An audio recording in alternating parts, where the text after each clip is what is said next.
Now that you've learned how to create your own personal view, it's likely, I mean, you can export it as we just learned, but you also may want to revisit it, and you want it to be dynamic so that when new items are added, it will always provide you the information you need. In this situation, perhaps as you go month to month with the issues, you want reports or views, as we call them, that are specific to those publications. So in this case, this is a Highland Lakes book, and maybe I have other books that I am in charge of, other publications, so I want to make sure and separate those so I can see them at a glance for each one. So I've already done all the work that we've done before as putting this view together. So the last bit that I need to do is just save it so that I can return to it. So I'm going to go back over here to the Advanced Find menu. And if you could see at the top, I'm going to click Save As. So right here in this view part, I can click Save As. And then this is where I can choose. Okay, so I'm going to choose and I'm going to type my name in here. I'm going to call it My Highland, or you don't even have to say my because it doesn't really ownership. So you could just say Highland Lakes Active Cases. Okay. And of course, you want to be as descriptive as possible. Since I only have 2 qualifiers here, it's not really, there's not much more to say, but I could say all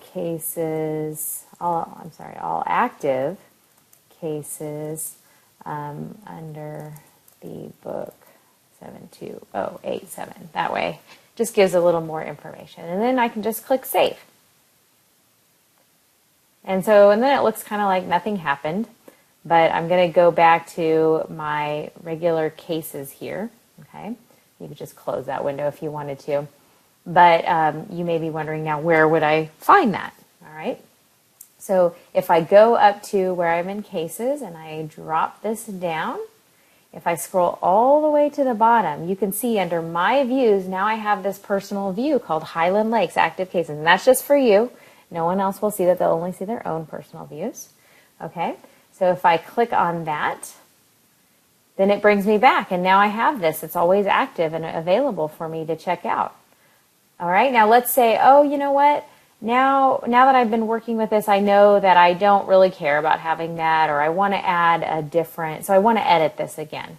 So how do we edit this? Does anyone remember? If you said go to the funnel, you were correct.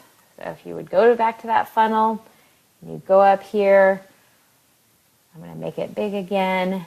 I go and edit my columns, right? So I can edit that. Maybe I want to add another column, or maybe I've determined, okay, so now I really don't care about the owner. I know that's going to be me or something. So I can go and remove it, right? Or I can go and I can add columns. Maybe I always want to see something like the contact, okay? Or I want to see, probably contact. That'd be a good one. So maybe I always want to see that. Or the billing contact, either way. But let's go down to contact. I think that'll be a better one. And then I say okay.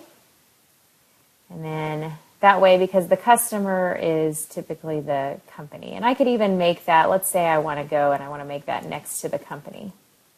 Then I could put that next to the company. And then I have that all listed there and I say okay. And then in this case, since I've already named it, I don't have to save as again, unless you were trying to do something different and have a different view there. But otherwise, I'm just going to click Save.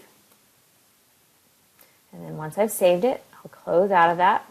And if I go back here, and you may notice nothing happened quite yet, so I either need to refresh it, or I could go to my dashboard and come back to it. Just depends, what you want to do. But now you can see I've got my customer, my contact, no longer is the owner there.